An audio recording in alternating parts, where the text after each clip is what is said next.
Inteligência e tecnologia no agro. Conheça o software de gestão que vai transformar o seu negócio. Facilitamos a adoção de tecnologia na gestão dos procedimentos financeiros, administrativos, produtivos da bovinocultura e lavoura. Controle as informações do seu rebanho no seu dispositivo smartphone e ou tablet, com ou sem acesso à internet, sincronizando os dados dos animais e dos manejos com a nuvem Gerbov. Com a integração do app Gerbov, as balanças de pesagem e bastões de identificação animal, pode-se realizar os manejos de entradas, saídas, transferências, manejos de pesagem e sanitários, nutricionais, reprodutivas e troca de identificação do animal. Economize tempo e aumente o lucro. Entre em contato com o time Gerbov e marque uma apresentação demonstrativa.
criando o papo que acontece ali na mesa do empresário, dentro do Conselho de Jovens Empresários. O Papo do Empresário, que é uma iniciativa do Etc. Comigo com a Associação Comercial, através do Conselho de Jovens Empresários. E é um prazer ter você aqui com a gente. Nesse episódio especial, nós teremos uma abordagem bastante interessante do que é ser especialista. A gente fala tanto sobre especialidade, você tem um nicho de atuação, e hoje nós temos um convidado muito especial que está com a gente. Já vou apresentar isso para vocês, uma pessoa fora da curva, para mim uma referência profissional. Tem um amigo nosso que fala sobre o brilho e sobre as pessoas que fazem diferença, que tem esse brilho no olho, e sem dúvida o Vitor, que está aqui, que eu vou apresentar um pouquinho mais para frente, é uma dessas pessoas. Queria apresentar também o meu companheiro de apresentação, que é o Evandro Lopes. Evandro, fica à vontade. Bom dia, muito obrigado pela oportunidade de estar aqui participando com vocês, com o William, com o Victor de Camilo também. Mas, primeiramente, queria agradecer os nossos patrocinadores. Primeiramente, o patrocinador, o nosso mantenedor, que é o Cicobi Médio Oeste. E também os nossos apoiadores aqui do Etc. Comigo e da Associação Comercial, que é Ateliê Flávia Mato Grosso, Merlone Imóveis, Maria Rita Nutrição Esportiva, Gerbov, Pix News, Pistache Empório. E vamos para esse papo, né, William? Que hoje o papo está fenomenal sobre o especialista. Vamos falar bastante aqui com o Victor sobre esse tema de uma forma um pouquinho mais profunda, né? E também você, né, William, que atua em vários segmentos e mesmo assim consegue fazer a diferença em cada área de atuação. Vamos conversar um pouquinho sobre você também, viu, William? Você sabe, Evandro, que é um ponto interessante do Papo de Empresário, que todo episódio a gente fala, cara, essa conversa aqui muda o negócio de alguém, muda a vida de alguém. E eu acredito que hoje é um episódio desse nível, né? E aqui a gente falou do Cicobi Médio Oeste tem apoiado o Conselho de Jovens Empresários porque entendeu que formar novos líderes empreendedores vão cultivar riqueza, que vão gerar riqueza para esse país é o caminho correto. Então, o Papo do Empresário é um resultado dessas ações. E hoje vamos apresentar o nosso convidado. Queria apresentar, vou deixar ele se apresentar melhor. Corro o risco de não apresentar tão bem. Nosso convidado é o Victor de Camilo, um grande amigo de verdade. A gente se conheceu e a conexão foi muito bacana. Para mim, referência. Eu falei para ele várias vezes que eu conheço a arquitetura antes do Victor de Camilo e depois dele. Quando a gente consegue uma abordagem dele sobre arquitetura, sobre empreender nessa área, a profundidade com que ele traz o tema e como ele lida, a gente começa a pensar diferente. Então, Victor, obrigado pela sua presença. É um prazer ter você com a gente. Fica à vontade, se apresenta, conta um pouco da sua história. Conta um pouco de quem você é e depois a gente entra nesse tema sobre especialização, que inclusive você me provocou para esse tema. Queria falar que o Victor foi quem me trouxe essa visão de entender o que é especialista, qual que é a importância do nicho e qual que é a importância de ser um generalista muito bom. Então o Victor vai falar um pouquinho mais. Obrigado, William e Evandro, por me receberem aqui no podcast, né? Bom, eu sou arquiteto, formado no Mackenzie em 2022. Bom, ultimamente estou terminando aí na reta final de uma pós-graduação em arquitetura hospitalar, uma especialização, curiosamente, pelo Albert Einstein. Legal. E atuo com projeto de edificação, um pouco com design imobiliário, projetos de habitação social, assim, uma gama de projetos muito variada. Hoje, se acumulando em 200 mil metros quadrados projetados, mais ou menos. É uma área bem grande. Esse é o Victor. Não tem muito mais o que falar. Modesto, Victor. O Victor, que ele realmente, ele traz a arquitetura na veia, né, Victor? Então, nasceu o berço da arquitetura. Como que você se interessou por arquitetura? Como que você buscou essa profissão? E hoje, por que você acredita nela como um grande diferencial? Escolheu a sua carreira. Assim, eu venho de uma família de 3 gerações de arquitetura. Eu estou na 3ª geração. Então, assim, é uma coisa muito presente, né? E você cresce vendo escritório, vendo obras. Aquilo começa a fazer parte do seu mundo, né? E chega um momento em que aquilo que você conhece, aquilo que você vê no dia a dia, você acaba sendo absorvido, né? Tem uma coisa interessante, né? Que eu lembro que um professor meu falava lá na faculdade, que é o seguinte: arquitetos se casam com arquitetas e têm pequenos arquitetinhos depois. E é mais ou menos isso. Você vai ver, isso não é muito incomum, né? Você vai ver Aaron Kogan, Márcio Kogan, Gabriel Kogan, né? Avô, pai, filho. Tem vários exemplos. O Niemeyer, a filha dele e o neto dele, eu acho também. Você tem uma série de... O Oswaldo Bratk, o Carlos Bratk. Então, assim, isso é muito comum, por incrível que pareça, sabe? Então, você acaba conhecendo já, pegando gosto, porque é uma coisa bacana. E eventualmente, assim, pelo menos pra mim foi, eu não pensava sequer em fazer outra coisa, era o que eu conhecia, era o que eu tinha interesse, é o que eu resolvi fazer, né? E aí resolvi fazer de fato o Mackenzie, que é a faculdade onde o meu avô se formou, né? É uma faculdade voltada para projeto de edificação, né? Você vai ver a USP, por exemplo, é uma faculdade muito boa. Lá em São Paulo é USP e Mackenzie, né? Assim, as mais tradicionais da arquitetura.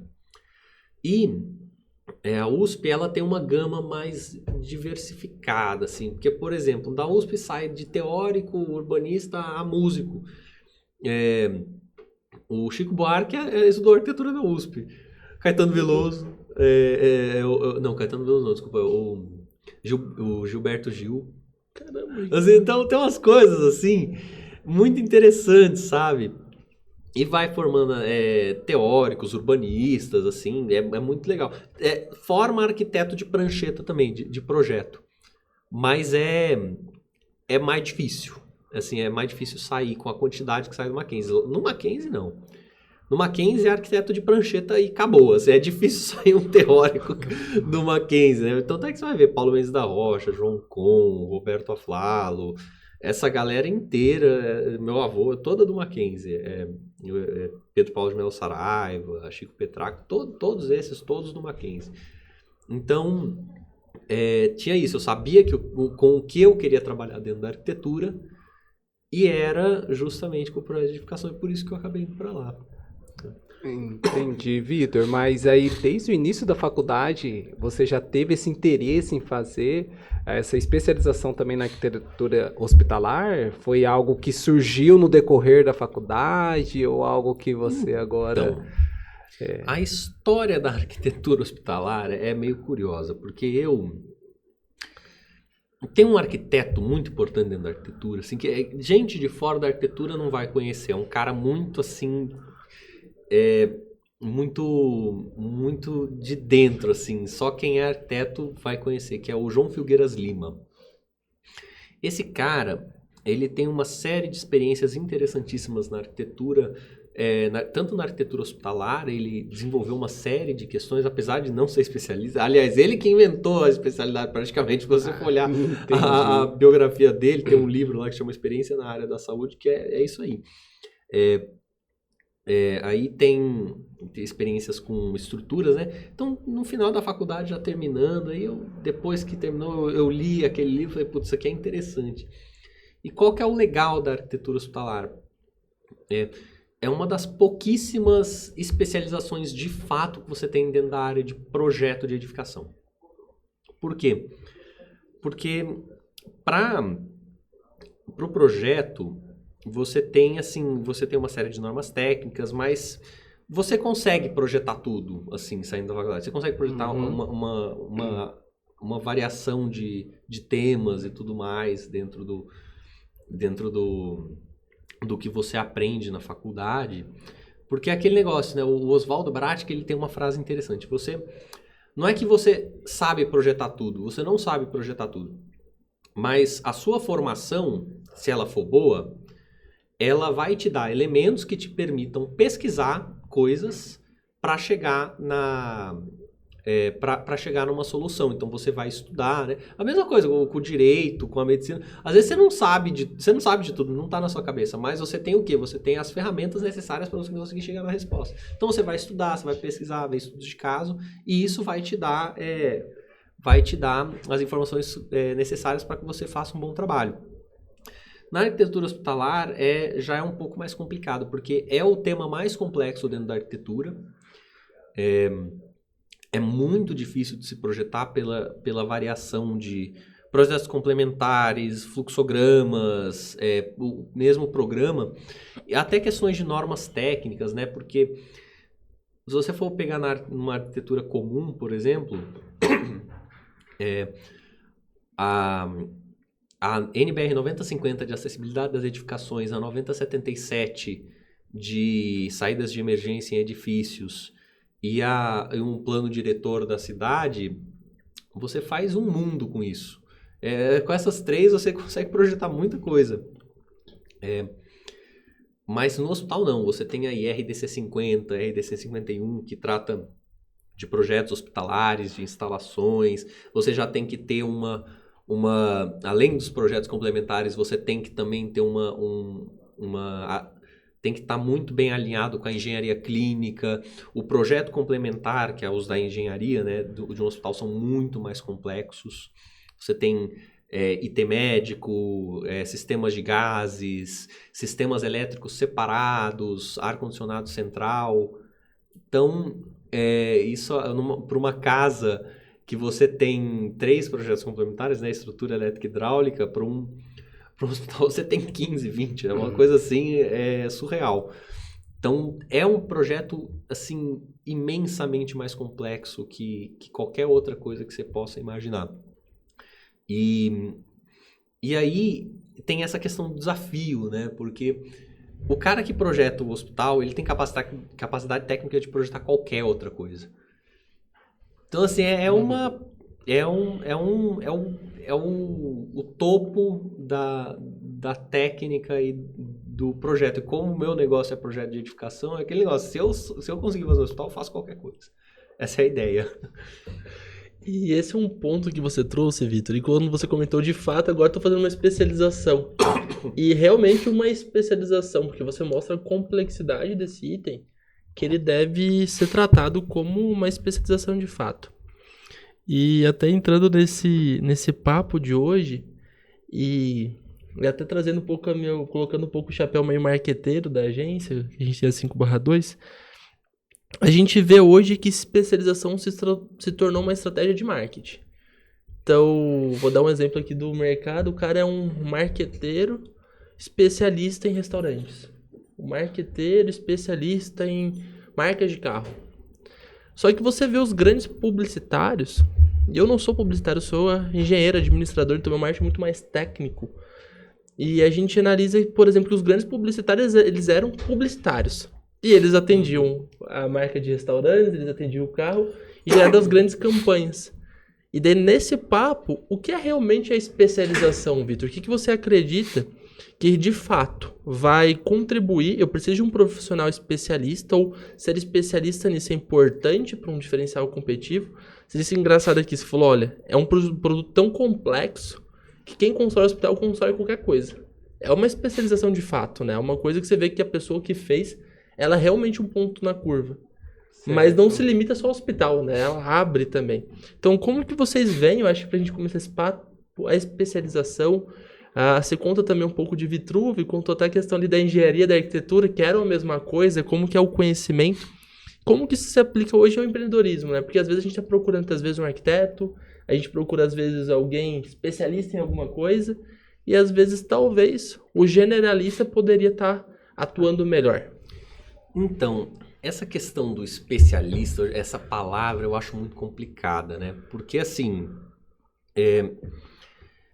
tem uma palavra que eu acho muito interessante hoje que quase ninguém conhece, que é o polímata. O polímata você vai ver isso muito no Renascimento, né? Tanto é que quando descrevem Alberti, que é chamam também de arquiteto, que ele escreveu o da arte edificatória no Renascimento. Por exemplo, na biografia do Da Vinci, que eu li, uma recente, bem bacana, ele trata do Alberti não como arquiteto, mas como polímata. O polímata é basicamente o especialista de várias áreas. Então, assim, o que a gente chamaria de generalista, eu acho que tem até um tema, tem um nome mais interessante para dar para isso, que é o polímata. E tem essa construção meio doida de como a gente pensa a formação hoje, de que você tem que se aprofundar num tema cada vez mais e mais, só que na arquitetura isso não dá certo, isso não funciona bem desse jeito. É o Vitrúvio, né, que você mencionou aqui agora, que é um general romano, cesariano ali do primeiro século antes de Cristo. Ele vai falar, ele vai dar as bases da arquitetura. Ele escreveu o único tratado de arquitetura que chegou aos nossos tempos, né? Estranhamente, porque é uma época muito bem documentada, né? Você tem as obras de Cícero, você sabe o que aconteceu na Guerra Civil, você sabe os personagens, né? César, o Pompeu, o Crasso, enfim, o Triunvirato. Mas esse livro chegou incompleto, ele chegou sem os desenhos, chegaram só os textos. Mas beleza, no primeiro livro ele trata do que é ser um arquiteto. E esse pensamento estrutura a arquitetura ocidental. Até hoje, talvez, daria para falar. Então, assim, ele começa falando, o que é arquitetura? Aliás, mais precisamente, ele coloca no primeiro capítulo assim, o que é a ciência do arquiteto, né? Da ciência do arquiteto. E aí ele vai falar que o arquiteto, ele é um compilado de profissões. É muito curioso, porque ele não vai falar o arquiteto é isso. Ele vai falar o seguinte, o arquiteto tem que conhecer várias coisas, dentre elas o direito, a astronomia, a música, a medicina, a astrologia naquela época, era astrologia, né? Enfim. Matemática, filosofia, aí então, dentre... Exato, filosofia, e ele vai falar que o arquiteto tem que conhecer tudo isso. Então, na cabeça dele... o arquiteto ele vai pegar todos os conhecimentos do período e vai aplicar aquilo ao objeto. E é até muito doido, porque aí começa aquele negócio o máximo que você... qual que é o máximo, então, que você consegue saber disso? Porque, pô, como que você vai saber disso se tem gente que se especializa nessas artes e mexem só nelas e nunca chegam à perfeição, né? Porque a perfeição é uma construção humana, é algo inalcançável, né? E ele fala isso no capítulo final, ele dá a impossibilidade da perfeição. Mas ele estrutura isso de uma forma muito interessante. Ele fala, olha, dentro desse conhecimento enciclopédico, você vai ver que eles se complementam, que você pode fazer ligações entre eles e dessa forma você consegue entender o todo. E aí é justamente aí que entra essa ideia do polímata, né? Que esses conhecimentos formam um corpo só. Eles não são separados em caixinhas diferentes, né? Então, assim, a gente está falando aqui sobre arquitetura, mas a gente está usando a linguagem, né? A gente está falando de arquitetura agora aqui, só que eu estou usando a história, porque eu estou contando algo que aconteceu há 2000 anos atrás. Certo. Então, é tudo, no final das contas, a mesma coisa. E isso forma a base do pensamento humanista que se acaba tendo no Renascimento, né? Então, assim, para o Vitrúvio, a ideia de arquiteto que é resgatado no Renascimento é justamente essa ideia de humanista que fala que a arquitetura é tudo. Né? Tudo é arquitetura, a arquitetura é tudo, todos os conhecimentos são ligados. Então, assim, você já tem o mais generalista de todos, né? Tipo, mas também tem essa questão que, na época, o Vitrúvio, o que se entendia por arquiteto na época era uma junção entre o arquiteto que a gente entende hoje, o engenheiro que a gente tem hoje e o mestre de obras que a gente tem hoje. Eram exercidos pela mesma pessoa, essas profissões, né? Tanto é que quando você lê o livro, de fato ele vai falar de arquitetura, o nome é Os 10 Livros da Arquitetura. Mas se você ler, você vai ver que de arquitetura, como a gente entende hoje, é o primeiro, um pouquinho do segundo, um pouquinho do terceiro. Porque já no quinto ou no sexto ele já vai falar de hidráulica, de encanamento, aí ele vai falar de como fazer fundações, como implantar cercos e fortificações militares. Aí no último livro ele já vai estar te ensinando a fazer torre de cerco, ariete e catapultas. É meio doido, assim. Então você não tinha nem a separação do que seria uma engenharia mecânica para uma engenharia civil ou militar. Era tudo a mesma coisa. No Renascimento você tem o Alberti, esse que eu comentei para vocês, que fez o primeiro tratado de arquitetura renascentista. É mais ou menos por aí também. mas ele separa pela primeira vez quem faz de quem executa. Ele separa o mestre de obras do arquiteto e do engenheiro.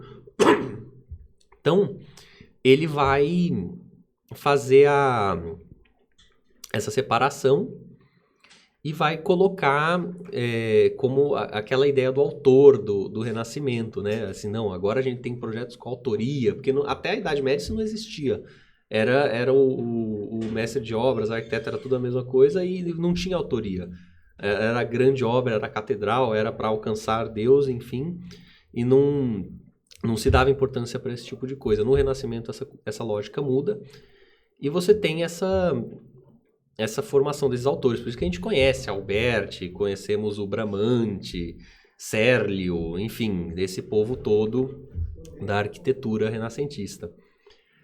Mas, de fato, continua engenheiro e arquiteto, né? Aliás, o arquiteto, a palavra arquiteto vem do grego, né? Arque de superior e tecton de tectônica, que é um sinônimo de materialidade, ou de construtor, enfim, mas é tradução livre, mestre de obras. O arquiteto é fundamentalmente um mestre de obras. E o engenheiro vem depois, né? A separação do engenheiro e do arquiteto vem só na segunda Revolução Industrial, que é quando aí a engenharia de fato degringola, porque você começa a inventar carro, trem, você começa a ter cálculo estrutural sendo aplicado à arquitetura, porque até então a arquitetura era executada como era executada nos 2000 anos anteriores, mas aí do nada você começa a ter perfis metálicos, pilares metálicos, separação entre fechamento e estrutura, e aí o negócio vai para outro canto. De fato, começa a ter que separar o conhecimento em uma especialidade. Exatamente. Essa separação ocorre e ela é natural, né? E dentro da arquitetura hoje, você também tem essa separação. Porque você tem, por exemplo, a formação é arquitetura e urbanismo. Mas assim, então você pode trabalhar só com arquitetura, eu conheço gente que trabalha só com arquitetura, conheço gente que trabalha só com urbanismo. Entendi. Bem segmentado mesmo, né? Eu conheço, tem várias. Você pode trabalhar com teoria e história da arquitetura, que são ramos mais acadêmicos, né? Certo. Você pode trabalhar com conforto ambiental, que é uma área gigantesca por si só.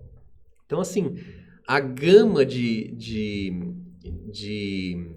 atuação é muito grande, né? E, de novo, é aquele negócio. Para eu ser arquiteto, eu tenho que entender de urbanismo. Para o cara ser urbanista, ele tem que entender um pouco de arquitetura. E de fato, isso ocorre com tudo. Ocorre com a engenharia, com o conforto ambiental.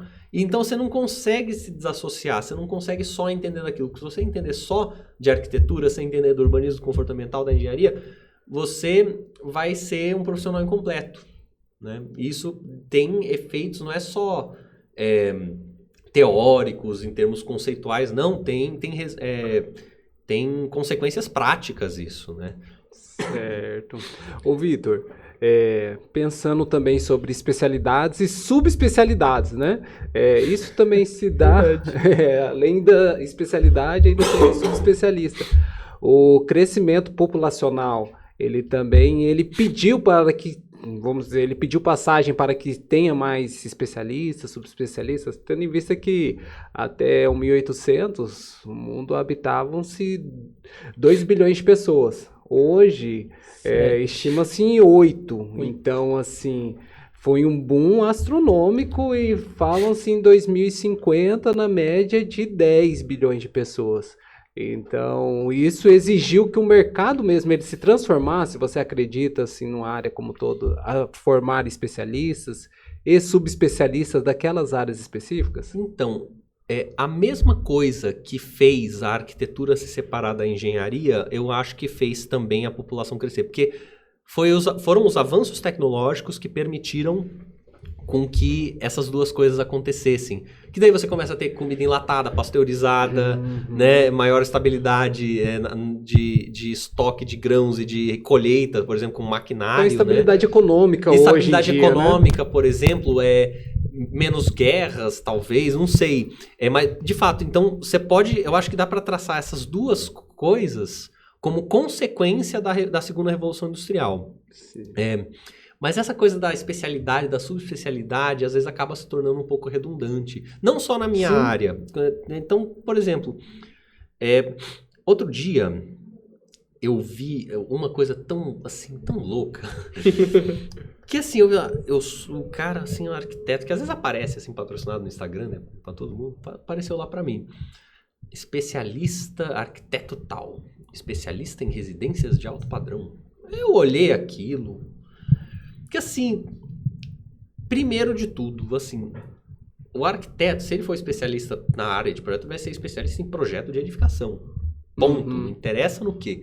Isso é uma coisa que o leigo pega, que tem muito que às vezes cola pro leigo, que tem muito um marketing, né? Igual, exato, ele já comentou, um marketing. Que pega muito por causa, eu acho, talvez, da medicina, essas coisas, porque a medicina você tem o médico do joelho, o médico especialista no joelho direito. São as coisas... então, assim, e é muito doido, porque eu olhei aquilo e falei, peraí, calma. Que a casa é o programa mais simples que se tem dentro da arquitetura. Então, assim, é a coisa mais simples de se projetar. É a coisa mais simples de projetar. Não tem nada mais simples de projetar. É o início. É o início. Se o cara falar que ele é especialista em casa de alto padrão, é a mesma coisa que um chefe do nível da, sei lá, da Paola Carosella, do Eric Jacan, falar que eu sou especialista em fazer pão com ovo. Porra! O básico, você tem que saber fazer bem, não interessa o que você faz. Se você é cozinheiro, se você não souber fazer um pão com ovo, que é o mínimo do mínimo, pô, vai fazer outra coisa. Então, tem isso, né? E você vê isso com uma série de outras coisas, sabe? Que são engraçadas. Porque, de fato, aquilo que eu tô falando, em termos práticos, até se você for pegar, assim, tipo, em termos de norma técnica, vamos falar de norma técnica. Para você fazer uma casa de 200 metros quadrados e um prédio residencial, você vai precisar... As normas são praticamente as mesmas. É a 90-50 de acessibilidade, a 90-77 de saídas de emergência e o plano diretor da cidade que você está fazendo. É a mesma documentação praticamente, assim, em termos essenciais falando, é isso. E, então, assim, o arquiteto que ele sabe projetar tudo. Se ele sabe projetar bem, ele sabe projetar bem qualquer coisa. Que é aquilo lá, o Oswaldo Brat falou, não interessa, você não tem que saber de tudo, você tem que saber como pesquisar e como fazer para que você tenha o conhecimento para projetar aquilo. Então, por exemplo, eu nunca projetei uma cozinha industrial. Nunca projetei na minha vida uma cozinha industrial. Mas o dia que aparecer uma cozinha industrial na minha mão, eu já sei onde eu vou pesquisar. Eu vou pesquisar lá por exemplo, um lugar bom para pesquisar, que aí envolve a arquitetura hospitalar na EDC 50, que você tem a área de cozinhas, que daí é da Anvisa, né?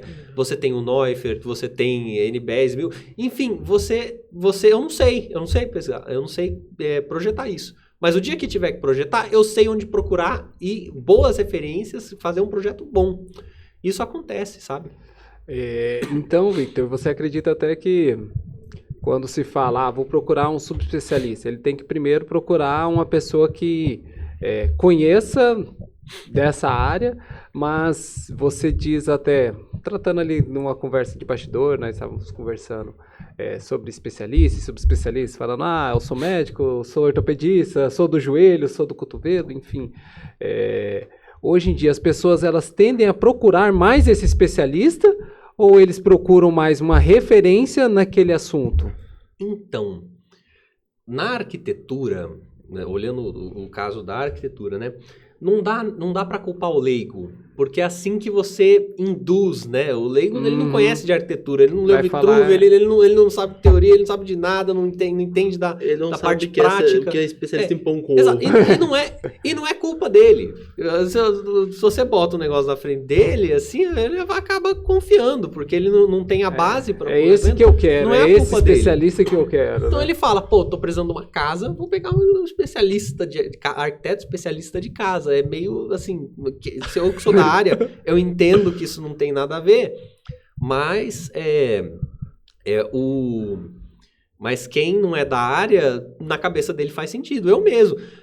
Eu fiz um design, eu fiz um projeto de um banquinho, aquele banco parabólico hiperbólico. Eu nunca fiz um projeto de móvel na minha vida. Eu fiz porque deu na telha. Eu fui fazer assim, à toa, tava à toa, eu fiz o banco. Nunca fiz, não sou especialista em design imobiliário. Entendi. Apesar de ter gente que seja e de fato faz coisas boas, nunca fiz. O primeiro que eu fiz, ele ganhou o prêmio do Instituto de Arquitetos do Brasil Nacional agora, 2023, ano passado. Nunca fiz, não sou especialista. Então, assim, se você sabe fazer bem, se você tem uma boa base, você consegue fazer coisas de qualidade. Não necessariamente, tem que ganhar prêmios, mas que eu poderia também não ter inscrito o banquinho lá no prêmio, enfim. Mas é mostrando como que cai por terra, sabe? Eu fiz aquela Casa Cool, que eu fiz, também foi premiado na premiação de 2023 no Instituto de Arquitetos do Brasil.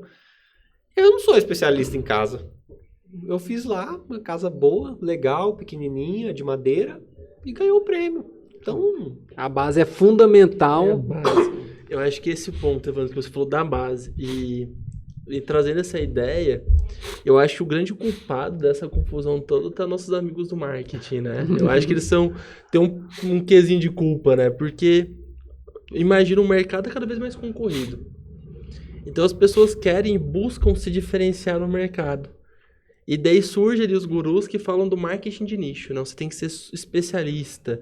Você tem que ir na cada da longa. Tem que ser autoridade. Você tem que ter autoridade naquilo. Então você acaba realmente trazendo os conceitos. Só que qual que é o problema disso tudo? A pessoa se esquece do fundamento. E esse é um ponto importante, do fundamento das coisas acontecerem. Eu tenho um princípio muito grande e eu levo pra vida, e até quando eu tenho lá na agência um caso, eu falo, cara, os fundamentos básicos do marketing. Agora as pessoas pegaram algumas frases novas e o marketing é aquele costume de querer inovar tudo, mudar tudo. Daí surgiu o termo chamado Growth Hacking. Tá na moda agora. O Growth Hacker é o cara que faz experimentação rápida, é o cara que cresceu o Facebook, é o cara que cresceu uns produtos. O que é o Growth Hacker na prática? É um profissional que eles chamam de T-Shaped, que é um profissional... Como que é o nome novo que você me ensinou? Não é generalista. É um polímata. É um polímata. Então, um cara que conhece de tudo. O cara entende de gestão, o cara entende de mercado, entende de marketing, e conhece de bem. Conhece bem de tudo. E daí tem coisas que ele entende muito mais. Então, por exemplo, igual o Victor falou, ele tem uma formação boa em tudo. E daí no hospital, eu fiz uma especialização mais. Então, esse é o T. O cara não abandona mais o generalista. Porque ele entendeu que se ele for só especialista... Fica faltando no desempenho da campanha, fica faltando nas coisas. Então surge esse profissional. E o que ele é na prática? Ele é um gestor de projetos com conhecimento em gestão e marketing. E daí a gente criou o Growth Hacker, um termo novo. Mas olha que engraçado. A gente busca agora no marketing, volta a buscar os profissionais mais generalistas, os caras que conseguem conectar as situações. E isso também nos nossos negócios, porque a gente está sempre buscando um especialista no nosso negócio. Eu vou fazer um restaurante novo, vou contratar um arquiteto especialista em restaurantes. Cara, faz só restaurante. E às vezes não é o caminho, né? Às vezes a gente se engana. E esse é um ponto legal que até, se o Victor pudesse falar um pouco, essa questão do fundamento e da prática, né? O que é realmente isso? Porque a gente fala tanto da prática e se esquece do fundamento, né? O pessoal hoje tá... Eu tinha um professor na faculdade que ele falava que a faculdade tinha que ser teórica. Porque quando você tem um fundamento bom, você consegue aplicar o conhecimento na prática. E quando muda a prática, você consegue manejar. Agora imagine um especialista que não tem um fundamento amplo. A especialidade dele cai. Ou mudam-se os jogos. Sim. Ele não sabe mais de nada. Pois é, isso é um problema sério, né? Porque o que mais hoje tem se formado no Brasil, olhando a formação média, tem uma frase da Lua Nietzsche que eu acho que é interessante de citar aqui, que ela, num documentário, ela fala assim, que a nossa arquitetura de ponta no Brasil, ela não deve nada para ninguém. Tanto é que, e de fato, você vê isso, você vê arquitetos daqui, como o FGMF, Escritório de Arquitetura FGMF, Zay Weinfeld, Márcio Kogan, essa galera badalada, Paulo Mendes da Rocha, que já faleceu, né? O Paulo Mendes com um projeto do Museu dos Coches, né? Museu dos Carros em Portugal, o Zay Weinfeld fazendo um prédio em Mônaco, o FGMF fazendo agora, eu acho que um hotel lá na Grécia, umas coisas assim meio doidas. Então, assim, e a nossa arquitetura de ponta, de fato, ela é muito boa, ela tem uma qualidade técnica e conceitual fantástica. Mas a nossa arquitetura média, por uma série de razões, o arquiteto médio que sai da faculdade no Brasil, ele sai, de certa maneira, despreparado. E sai despreparado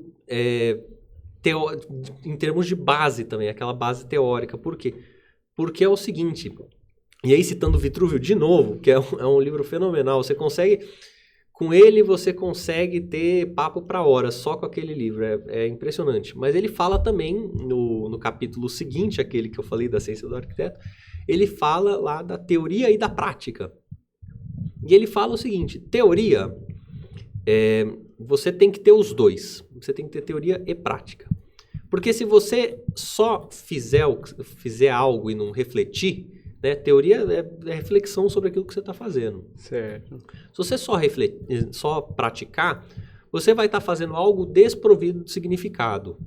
E isso tem consequências complicadíssimas, porque se você não reflete sobre aquilo que você está fazendo, você não sabe se você está fazendo certo, se você está fazendo errado, para qual caminho você vai, você não sabe o impacto daquilo que você fez, né? E você não sabe para onde você vai com aquilo que você está fazendo.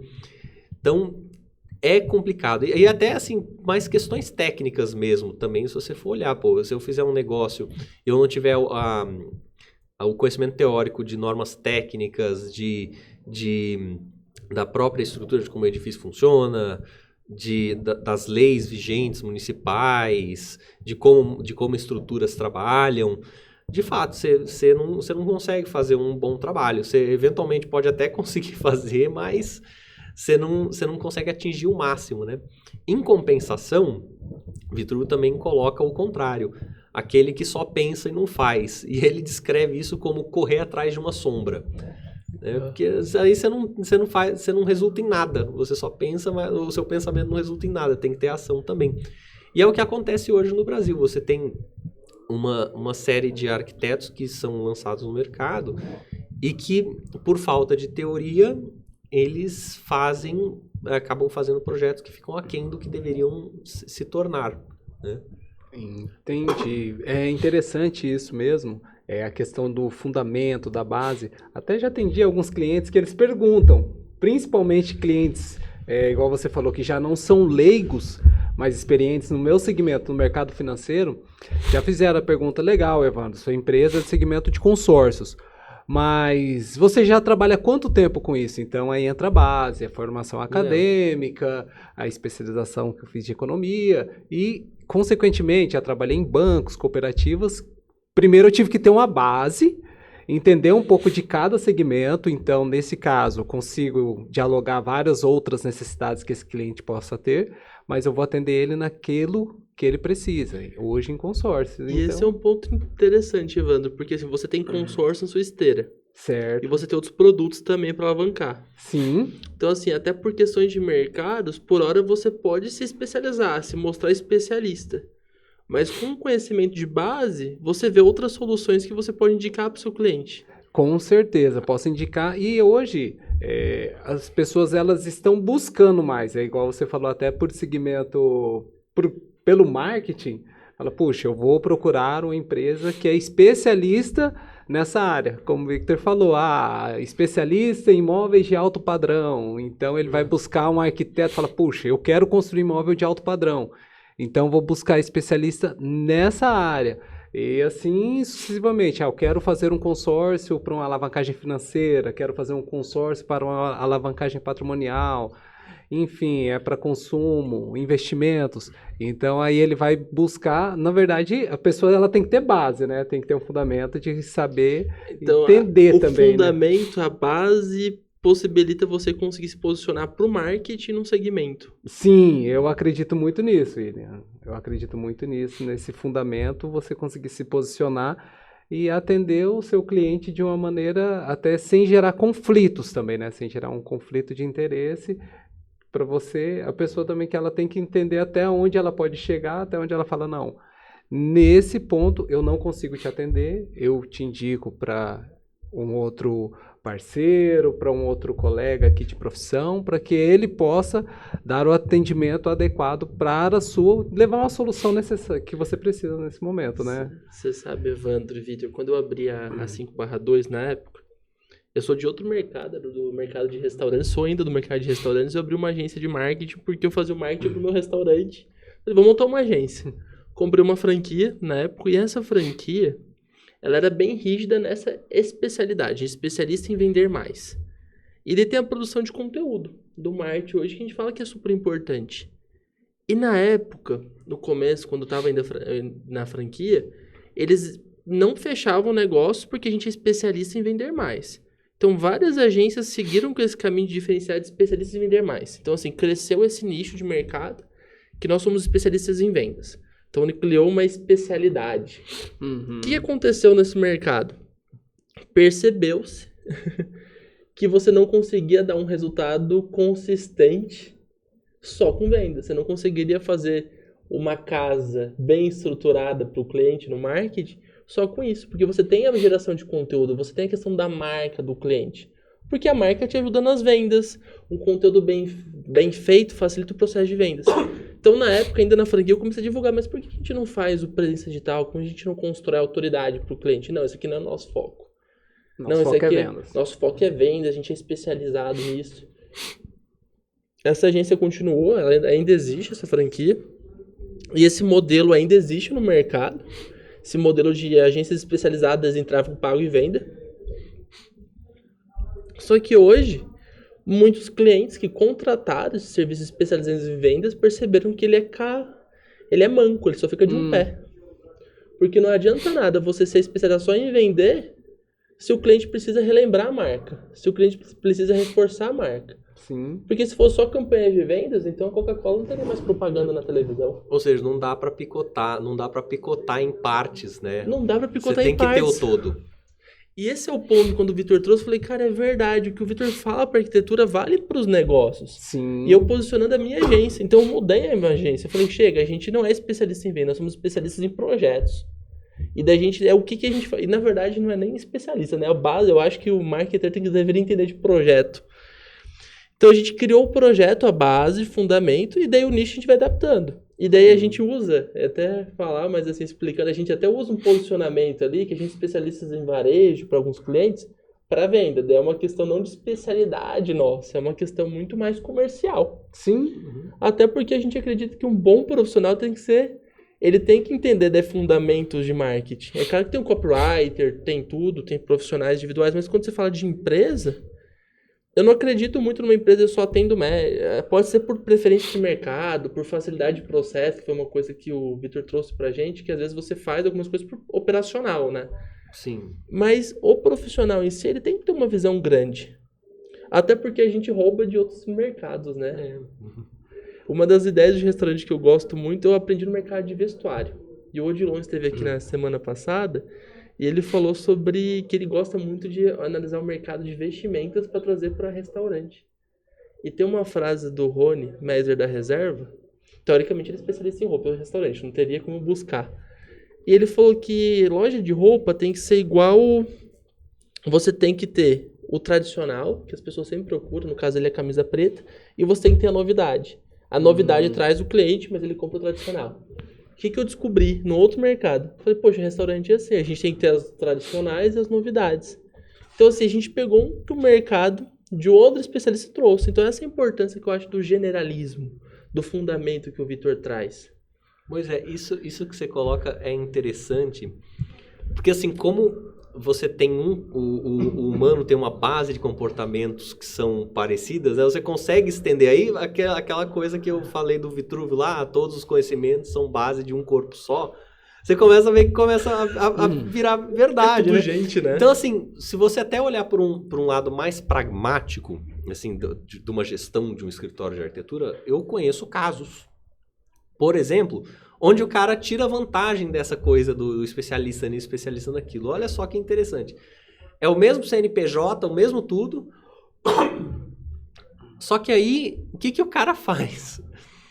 Ele fala, não, aqui eu tenho um escritório de arquitetura especialista em tal coisa, especialista em casa, sei lá. Aí no outro é especialista em hospital, no outro é especialista em shopping, no outro ele, assim, hoje ele faz vários nomes fantásticos. Tudo dentro do mesmo CNPJ. Tudo dentro do mesmo PJ, com a mesma equipe, com os mesmos arquitetos. Somos Aí fala, eu quero um... Não, às vezes é o mesmo operador, às vezes é o desenhista. Não, vou estar passando pro especialista desses. Porque assim, o escritório desse assim que eu penso aqui, eu falei, ele tem... Eu acho que 20 ou 25 pessoas trabalhando. Então, assim, não tem dessas coisas de setor. É tudo o mesmo cara trabalhando. E aí ele faz isso aqui, de fato. Ele, em vez dele ter esse papo todo longo para explicar pro cliente o que tem que fazer, não sei o que, como que é o negócio, ele já fala, não, aqui nós somos especialistas em fazer tal coisa. Eu vou passar para especialista dessas. Eu conheço esses casos desses, sabe? Tem um caso, assim, que é um pouco... menos curioso, menos engraçado, é que esse é muito engraçado, né? O cara é o mesmo CNPJ, mesmo especialista, abre 5 nomes fantásticos dizendo que é especialista em várias coisas, mas tem um que fala do setor. Não, a gente tem um setor de arquitetura hospitalar, ou um setor de arquitetura comercial, um setor de arquitetura corporativa, e é a mesma equipe, é o mesmo tudo. Então, sabe? Eles são mais pragmáticos, eles não ficam tentando defender essa ideia que eu estou tentando defender aqui, eles vão simplesmente chegar e falar, não, vamos passar para o nosso setor. Então, e o setor é a mesma equipe. Então, ele já encurta esse caminho, já encurta o processo de... Exato. A comunicação, na verdade. É só uma questão de marketing, de fato, porque aquilo que eu falei, as normas técnicas para você fazer uma casa e um prédio são praticamente as mesmas. Então... Esse é um ponto legal que o Vitor traz, que existem realmente especializações. Você pega lá o direito, o tributário, o direito de família, são especializações, são awareness diferentes, são leis específicas e faz sentido. Se bem que um advogado, ele permeia por tudo isso. Tanto é que a gente geralmente pergunta para o nosso advogado um termo tributário, e ele fala, vou procurar aqui um cara que é especialista em tributário. Mas o nosso ponto de referência é aquele de confiança, né? Sim. Mas olha que engraçado. Então até a questão de você ter uma pessoa que realmente tem especialidade é uma coisa. Mas às vezes você construir essa especialidade como uma forma de mercado, por mais que na prática não exista, é uma coisa que tem sido adotada pelo marketing com certa eficiência, né? A criação dos nichos. O Pedro, nosso querido amigo Pedro Garcia, ele tem ele fala disso, né? Que você tem 3 especialidades assim principais no direito, né? Que é civilista, tributarista e criminalista, alguma coisa assim, né? Ele fala assim que outro dia tem um colega dele que falou, não, vou fazer direito de tal, não sei o que, da família. Aí ele olhou e falou, mas peraí, você vai ser especialista numa coisa que lá no código, não sei aonde, tem 10 páginas sobre esse tema. Pô, e você vai chamar isso de especialidade? E é a mesma coisa, assim, aí eu fiz um comparativo com a arquitetura, porque eu andei vendo umas coisas curiosas aí, com essa coisa assim, já apareceu pra mim também, assim, de arquitetura equestre. Essa eu não ouvi falar. Arquitetura equestre, vai fazer, né, toda a estrutura lá para os cavalinhos ficarem lá, né, não sei se fugiu o nome, na baia deles lá no Aras, né? Uhum. Aí eu olhei aquilo e falei, porra, mas peraí, no Neufert eu acho que é algo em torno de 5 páginas a parte que trata sobre isso, sabe? E o Neufert trata sobre um monte de coisa, é tão curto, eu falo, pô, você vai ser especialista num negócio que se for para uma pesquisa para você fazer um projeto desse, você acha no Neufert e lê 5 páginas? Porque, assim, uma especialidade de verdade, assim, é uma coisa que você vai estudar por anos, né? Uma coisa que você vai ler milhões e milhões de teses, assim. Agora você vai dizer que você é especialista para fazer um negócio que se você procura em 5 páginas, você já tem as informações necessárias para fazer o projeto, fazer bem o projeto. Sim. Sabe? Então... Especialista do pão com ovo, né? É a história do especialista do pão com ovo, cara. É que na verdade tá ali mais para vender, não é uma coisa real, né? Entendi. Não, de fato, isso não faz sentido mesmo, na verdade, né, Victor? Não. Tecnicamente não faz sentido. A pessoa que tem um fundamento, que ela tem uma base muito boa, ela acaba atuando, igual você falou, não, nesse setor, e ela caminha bem por todos esses setores, né? E até, por exemplo, os grandes chefes, falar um pouco do setor de restaurantes. Hoje, a nossa gastronomia, a gente tem uma tendência para gastronomia italiana, por conta da nossa origem. Uhum. Então, assim, é uma gastronomia que a gente tem... é mais a questão de conceito, né? Então, a gente tem um conceito de gastronomia italiana, gastronomia gaúcha num restaurante nosso, é Casa Colônia. Então, a gente tem um conceito de gastronomia italiana. Mas os grandes chefes, eu acho bastante legal que o cara pode ser reconhecido por uma gastronomia italiana. Vou pegar aqui o Rodolfo Santi do Nino, ele era reconhecido pela gastronomia italiana. Mas ele tinha um restaurante grego, ele tinha um restaurante francês. Então, assim, o cara sabe fazer cozinha. Uhum. É claro que ele tem um conceito que ele é mais reconhecido. Mas o cara sabe executar e tiver bons restaurantes nisso. Então, assim, essa é a questão da boa formação. Então, assim, em alguns momentos você pode fazer igual aquele escritório que tem especialista, tem várias especialidades dentro dele. Mas, assim, o verdadeiro profissional, ele tem que conseguir ter essa noção. É claro que tem algumas coisas que fogem um pouquinho, né? Por exemplo, a questão da nossa... A gente tem uma predisposição para italiana, a gente tem processos para essa cozinha, a gente tem de processo. Se a gente fosse fazer um sushi, por exemplo, os processos são diferentes, a temperatura é diferente. É um mercado muito complexo de aprender. Diferente quando a gente foi mexer com pizzaria. Era muito parecido com a italiana, a gente tinha uma gestão de restaurante, mas a gente foi estudar. Mas é igual o Vitor trouxe, a gente sabia onde pesquisar, a gente sabia onde procurar e a gente foi estudar. Então, assim, não era uma especialidade, eu não sou especialista em pizza, não, eu sei de restaurantes e eu tive que estudar um pouco sobre o conceito de pizzaria, sobre a produção da pizza. E é engraçado isso, né? Os bons chefes, eles são um pouco generalistas, né? Por mais que eles tenham um conceito principal, o prato que chama eles têm que saber cozinhar um pouquinho de tudo. Ah, sim. Eu, particularmente, quando eu vou buscar um serviço, algum prestador de serviço, claro que eu vou olhar a base desse especialista, né? Mas ele tem que ser um bom generalista, né? Ele tem que ter uma boa base. Inclusive, eu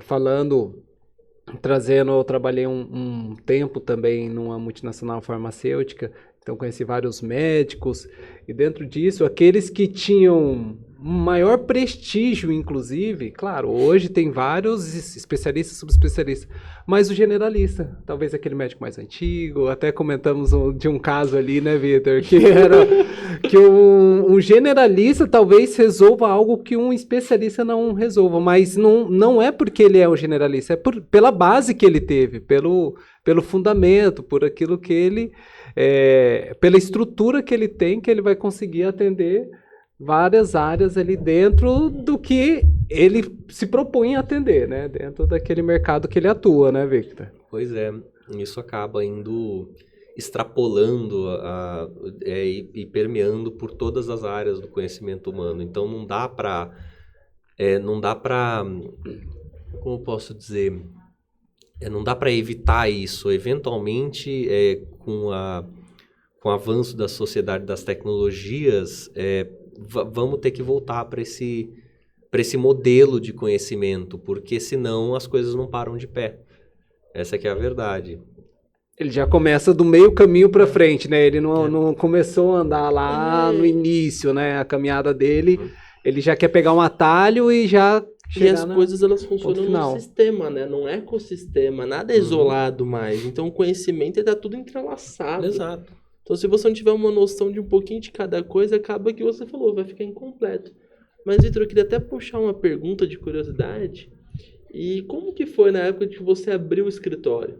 Porque, assim, você tinha... É claro que, assim, a gente vai falar, vou usar um termo aqui para quem conhece um pouco mais Star Wars, o Lago do Negro da Força, assim, poxa, eu poderia me posicionar como especialista, talvez seria mais fácil a aquisição de novos clientes, mas eu posso também trazer um conceito de uma arquitetura pautada em fundamentos. Então, como foi essa escolha, assim, quando você decidiu abrir o seu escritório? Então,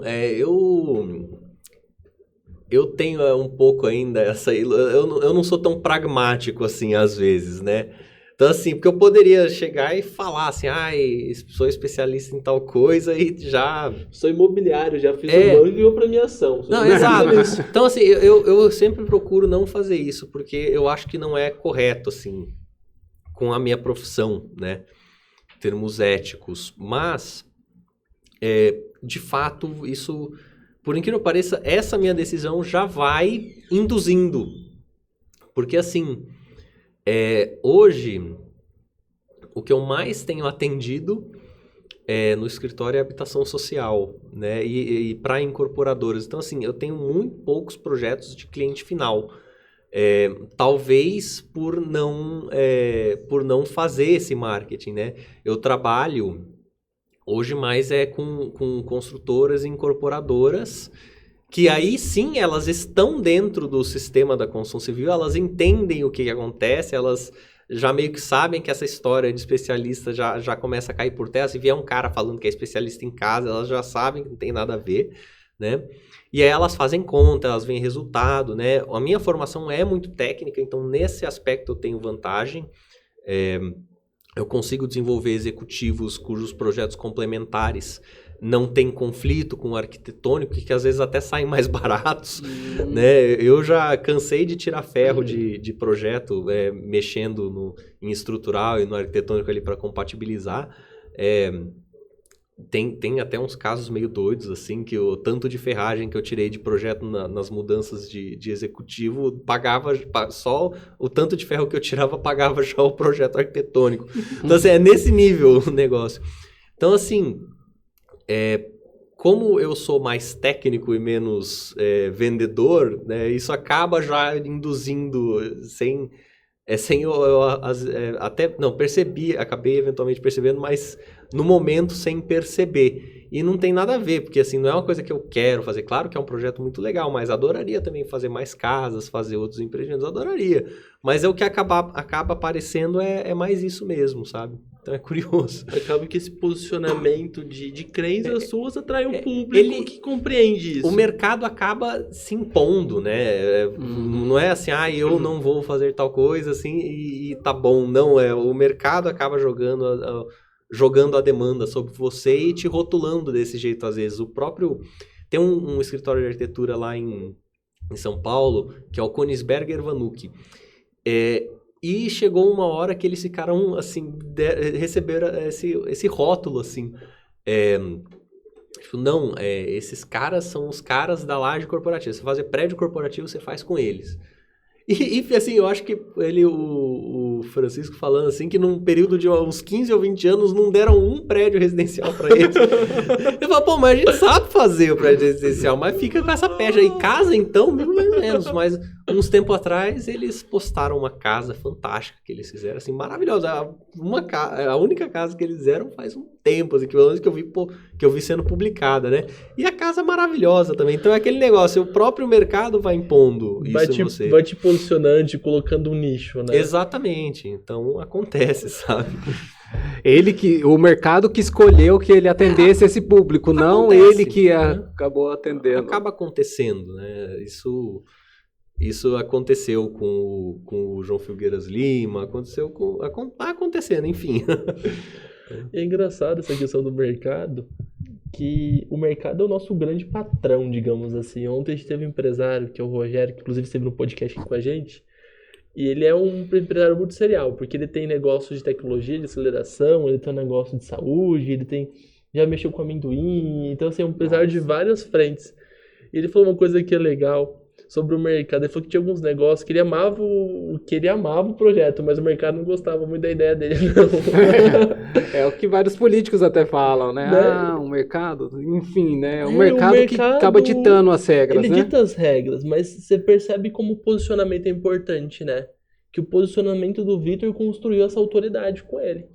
E daí imagina, grandes obras, a complexidade é muito maior do que uma casa, por exemplo. Estupidamente maior. Inclusive, os projetos de habitação social são extremamente mais rigorosos em nível técnico que o de uma casa de alto padrão, por exemplo, ou de um empreendimento de alto padrão. Poderia até falar em termos de assim, um prédio de alto padrão, como o da Plaenge ali na frente do parque. Assim, é impressionante como o rigor técnico de projeto exigido para empreendimentos do Minha Casa Minha Vida, aprovados na Caixa, né, são técnicos. É impressionante, porque primeiro assim que a grande maioria desses empreendimentos você trabalha com forma modular, né, de concreto moldado em loco, de alumínio geralmente, na maioria dos casos. E é um sistema construtivo tão rigoroso, tão rigoroso, tão rigoroso que não tem espaço para erro. Então assim, tava atendendo uma incorporadora aí que tava com a mesma forma querendo fazer diferentes tipologias de unidades. O que é muito difícil de se fazer, diga-se de passagem, né? Porque, assim, você aproveitar a mesma forma para fazer coisas diferentes é igual brincar de Lego, né? E, assim, teve uma das reuniões de compatibilização de projeto que foi uma coisa muito doida. A solução encontrada foi deslocar uma das portas 1,5 centímetro para o lado para não precisar fazer uma peça especial. Então, assim, num sistema convencional, 1,5 centímetro para lá ou para cá é a imprecisão da obra. É que você já espera, né? Assim, e tá tudo bem. Nesse sistema, não. 1,5 centímetro faz uma diferença enorme. Faz uma diferença enorme, assim, para tudo. Assim, os sistemas de elétrica são montados de forma diferente, são montados em kits. É outro mundo. E, de fato, precisa de um projeto estupidamente mais rigoroso, né? A margem geralmente é menor também. Falam que a margem é mais apertada, né? É um negócio que, ao meu ver, só funciona também em grande escala, por causa disso também. E esse é um ponto também interessante que o Vitor traz, né? Sobre posicionamento de mercado. Porque existem algumas coisas que você precisa de escala, né? Não adianta. A habitação social precisa. Porque, assim, é realmente... Assim, e vira e mexe, por causa da minha experiência com habitação social, parece muita gente querendo fazer habitação social lá no escritório. A maioria dessas pessoas, assim, com casas pequenas, tipo, fazer 3, 4 casinhas naquele lote de esquina de 10 por 25, geralmente, ou 15 por 25, enfim. E é meio complicado, porque, assim... Você está fazendo isso, aí o outro cara está fazendo um empreendimento com 1 zilhão de unidades, e aí tem uma área comum, tem portaria, tem tudo. E aí você está comprando, sei lá, 15, 20 janelas de uma loja, né? Ou seja, você tem um middleman, e o cara está comprando direto da fábrica 2.000, assim. Então, só no frete, só na quantidade unitária, o cara está tirando. Você vai comprar um concreto usinado, o cara tá fazendo a usinagem do concreto na obra, você vai comprar tijolo, o cara fabrica o próprio tijolo. Então, assim, é uma diferença de nível de competição que não tem como, sabe? É difícil competir com esses empreendimentos de larga escala. Sim, Vitor, você deixou uma margem, até queria perguntar, o que você recomenda? Porque... O Evandro até pode perguntar melhor. Hoje, talvez chegue no Evandro que querem levantar caixa para construir imóvel para realmente fazer um negócio. E a habitação social, o pessoal acredita que vai ser mais fácil vender pela Minha Casa Minha Vida. E agora você trouxe um ponto. Tá, é mais fácil de vender, mas os caras vão te entregar um condomínio, vão ter um custo melhor do que você e talvez um preço de venda melhor do que o seu. Hoje, assim, talvez ainda venda, porque, de fato, nós temos um déficit habitacional de habitação social muito grande. Durante o governo Bolsonaro, a proposta do Minha Casa Verde e Amarela, que foi o programa que substituiu Minha Casa Minha Vida, era mais restritivo. Então, assim, gerou-se um déficit durante 4 anos ali de gente precisando morar e que não tinha como comprar, porque, de fato, o mercado deu uma segurada. Ele era um programa mais restritivo. E agora o Lula chegou, liberou dinheiro pra caramba aí, tá todo mundo fazendo, pra suprir essa demanda de fato, né? Então, se talvez agora ainda consiga vender, assim, não sei, mas assim, isso não se sustentaria se passasse mais um tempo, né? Então, o que hoje eu vejo gente fazer, e fazer bem, legal, que é o quê? Você dá uma elevada no padrão, você faz uma coisa um pouco melhor, mas que você não divide bola, porque o negócio do mercado você não divide bola, né? No mercado imobiliário. Então, você faz um negócio que você não vai competir nem com a Plaenge, nem com o Vanguard, nem com a... Nem com a Geab, nem com a habitação social, sabe? E quem eu vejo fazer isso... fica legal, sabe? Ele consegue se dar bem. Faz um produto diferente, né?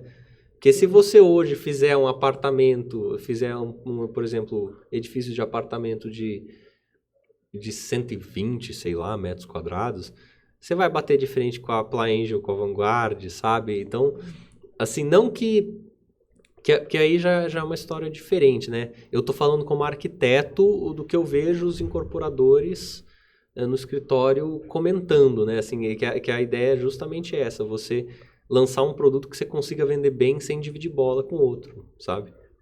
E a gente vê que tem sido um movimento que tem acontecido, né? A gente teve uma incorporadora que a gente teve aqui há um tempinho atrás, o diretor de marketing com o Alessandro, e eles chegaram realmente no nicho na época, que na época eles posicionaram um apartamento de primeira casa.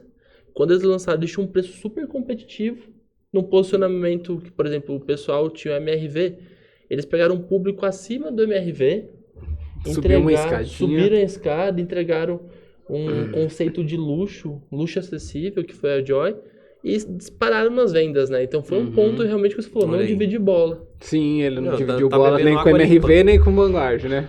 Exato, tá bebendo água limpa, é isso aí, entendeu? Então, hoje, o escritório faz muito projeto para o mercado imobiliário, é mais ou menos isso que eu vejo acontecendo, né? E aquela coisa, às vezes o mesmo incorporador que está fazendo, por exemplo, uma Joy que está fazendo isso aqui hoje, se começar a dividir muita bola, aí ela às vezes pode até mudar de produto. Eu vejo isso acontecendo às vezes. Então, assim, não é que o cara é um incorporador especialista em tal coisa. Não, ele é um incorporador. Se o vento mudar, ele segue. Ele tem repertório para isso, né, Victor? Ele Sim. consegue, igual você falou, não adianta você ser especialista, subespecialista dessa área, mas se o mercado ele já não tem essa demanda da sua subespecialidade, o que você vai fazer? Você vai parar de atuar nesse mercado? Não, então por isso que é interessante. E foi com o seu, né? Você citou agora a Vanguard, foi isso, né? Ela tinha um conceito de construção quando foi lançada, a gente comprou uns Vanguards lá atrás, que eram apartamentos para várias pessoas, vários prédios, tudo, aquela questão. E agora o Vanguard está lançando um produto diferente, um outro posicionamento, é um outro mercado. Exato. Eu conheço incorporador que saiu do alto padrão, foi para o baixo padrão, voltou para o alto padrão. Faz isso, é comum. Ele consegue atuar em vários... Até porque o mercado, como disse, também vai pedindo, fazia de 4 quartos. Poxa, mas hoje as pessoas estão tendo menos filhos. 2 quartos me atende. Então ele vai para um outro público, né? Hoje a questão dos quartos na arquitetura acaba sendo meio redundante, assim, né? Umas coisas que assim, casas com muitos quartos hoje já são, assim, porque para apartamento isso é mais padronizado, né? Certo. Mas às vezes você vê gente, assim, vem gente com demanda de 4, 5 quartos, querendo casas enormes, assim, botando isso em quarto, né? E aí, de fato, você tem 5 filhos para botar 6 quartos, né? Porque isso acabou mudando muito, né? Aquelas casas do meu avô tem casas de 2.000 metros quadrados com 7, 8 quartos. Caramba. Hoje não faz o menor sentido, cara, com a nossa taxa de natalidade de 2 ponto quanto? Nem lembro agora. É muito baixíssimo. É 2 e uma perna, sei lá, é uma coisa assim. 2 guri e uma perna. Não tem porque você ter mais que 3 quartos numa casa legal. Assim, e 2, né, numa casa mais acessível, que a lógica dos 2 quartos é o que é um quarto para um casal, o outro quarto dividido para os 2 filhos, né? Seja com 2 camas ou um beliche com uma mesa de estudos. É isso que é a lógica, né? E o povo, tanto é que você vai ver esses lançamentos maiores da Plaenge, HVM, ou lá em São Paulo também, não passa de 4 quartos. Se você tem um apartamento de 600 metros quadrados, não passa de 4 quartos. Tem que ser o máximo, né? Acaba sendo, de fato, o máximo. Porque você não vai justificar. E aquele negócio, ainda um dos quartos vai virar ou um escritório, um cineminha, né? um theater, ou um escritório. Exatamente. É sempre assim. Então, de fato, você vai se atendendo à demanda. Essa coisa palaciana que existia hoje acabou faz tempo. Nossa, esse é um ponto legal, né? A importância de conhecer o público, né? E o que está acontecendo com o seu consumidor. Que é até mais importante do que o nicho, a especialidade, entender o que está acontecendo com o cliente para você conseguir produtos que atendam esse cliente, né? Pois é, hoje no mercado imobiliário é isso aí. E tem gente que faz estudos, assim, extremamente precisos para procurar essa demanda, né? É que eu não sou incorporador, eu não consigo falar disso com tanta propriedade, mas eu sei que essas pessoas existem. E é impressionante, a hora que você começa a ver os estudos de fato, você vê que, assim, que bate muito certinho com a realidade, né? E aí faz o prédio, vende, assim, vende rápido, é meio doido, sabe? Quando isso tá bem feito, é muito legal. Isso que o William falou é muito interessante, né? Primeiro, antes de você entender onde você quer atuar, você tem que entender quem são as pessoas que vão poder comprar o seu produto, né? Então, é igual o Victor falou, o mercado está te escolhendo, não sei se era o seu objetivo lá no início, atuar com imóveis com a classe social, com Minha Casa Futuros Minha maiores. Vida. Então aí talvez você tenha feito um projeto e aí esse chamou outro projeto e as incorporadoras falaram, não, é o escritório do Victor que ele o escritório do Victor é especialista nesses... É muito curioso isso, nesses né? Porque projetos. E aí ele te chamou, né? Ele falou, não, venha atuar comigo. É isso aí. Mas assim, eu não tinha essa pira, não, porque eu gosto tanto de arquitetura que qualquer coisa que é interessante e aparece de arquitetura eu faço com gosto. Então, eu não tenho muito esse... Tanto é que esse fez, produto né? eu Você vê a Casa Cubo que você falou, que Sim. foi uma premiação e é uma casa, né? É uma casinha, 90 metros quadrados. 90 metros quadrados 90 só. metros quadrados. Não parece, não. você conseguiu fazer ela de um jeito bem Porque interessante. ela vai abrindo, né? Assim, aquelas salas meio varanda, fica legal. Mas é isso, aí faço banco. Deu na telha de eu fazer o banco, fiz o banco, fiz empreendimento de habitação social, fiz casa, fiz loja, Vitor, prédio. e assim, qual que é a parte ali, agora falando de arquitetura, e para o empresário também, até onde vai, por exemplo, a parte artística, da inspiração, de referência, e a parte técnica? Porque, por exemplo, se eu construir um banco, né, tem um quesinho de uma parte de inspiração, de referência, outra parte de artística, ou todo técnico? Como que você analisa essa questão? Até pela minha formação, eu entendo arte e técnica como uma coisa só. Assim, tipo, como partes de um todo, né? Porque, assim, você vai mostrar, por exemplo, a Mona Lisa do Leonardo da Vinci, né? Ou Davi do Michelangelo. Eu acho que o Davi do Michelangelo é muito interessante mostrar, porque é o seguinte, a técnica da escultura é uma das coisas que torna com que aquilo seja belo. Porque, assim, é uma técnica tão forte, tão precisa para representar o corpo humano, que aquilo é uma representação, né? Que ele vai num estudo tão grande, técnico, sobre a anatomia, que tem uma coisa meio doida, porque eu acho que é esse dedinho aqui, ou alguma coisa assim, que ele tá assim encolhido, lá no por exemplo, tá lá na estátua do Davi. E quando a gente encolhe esse dedinho, alguma coisa assim, tem um músculo aqui que só aciona quando encolhe esse dedinho. E tá lá, certinho, que é coisa assim, tipo, se você não estudasse aquilo extensivamente, você não ia representar aquilo daquela forma. Então ele fez aquilo que ele estudou, e isso é técnico, né? E aquilo é maravilhoso. Então arte e técnica são partes do todo, né? Então, assim, isso na arquitetura paulista aparece também com muita evidência. Por exemplo, o MASP, da Lina Bobardi. É lindo, eu adoro aquele prédio, lá na Paulista, lindo. Atrás você vê a paisagem da cidade e aquele vão enorme de 72 metros de comprimento, que foi durante muito tempo o maior vão livre do mundo. E aquilo, para fazer aquilo, foi um desafio técnico tão grande que você tem estruturas atirantadas, duas vigas protendidas correndo uma embaixo da outra, a de cima sustenta a cobertura, a de baixo sustenta a laje intermediária, a laje de baixo atirantada. E assim, aquilo é lindo também, mas é lindo pela técnica, né? E é uma proposição arquitetônica aquilo também, isso é que é legal. Não foi o engenheiro que chegou para a Lina Bobardi e falou, não, vamos fazer assim. Não, a proposta foi dela, falou, nós faremos assim, assim, assado. E o engenheiro falou, ok, ela botou o ferro dentro da viga, praticamente. E aí é nisso também que eu acredito, né? Para mim, a arquitetura tem essa questão técnica e isso transforma nela, potencializa o aspecto artístico dela.